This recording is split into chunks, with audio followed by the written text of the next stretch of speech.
Ligama osenokuba ukhe waliva, COVID-19. COVID-19 sisifo esitsha esibangelwa yintsholongwane ye-corona. Ingakwenza ugule kakhulu. Inobungozi kumntu wonke, ingakumbi kubantu abadala, abantu abane-immune system ebuthathaka, okanye abantu abanezifo ezinganyangekiyo. Umzekelo, i-TB, isifo sentliziyo, isifo seswekile, okanye isifo se-HIV.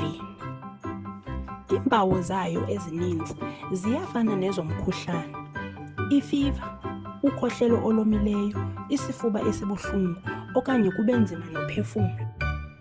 Uninzi lwabantu lufumana umkhuhlane nje kuphela kwi-COVID-19. Ukuba unayo nayiphi na kwezi mpawu, ungayi kugqirha okanye ekliniki. Fowunela le nombolo 0800 02 9999. Zikhona izinto onozenza ukuze ukhusele wena, usapho lwakho kunye nabahlobo bakho bangachaphazeleki okanye bayisasaze intsholongwane. Nxiba imaski ngalo lonke ixesha ushiya ikhaya lakho, ukhusela ufumana okanye usasaza amathontsi anentsholongwane. Ngalo lonke ixesha vasa izandla ngesepha namanzi imizuzwana engama-20. Ukuba ngaba awukwazi uvasa ngamanzi nesepha, sebenzisa isanitizer yezandla esekwe ngotywala. Ucoceko. Nxiba imaski yobuso, ukhusela usasazeko kwamachaphaza anentsholongwane kumntu uya komnye umntu.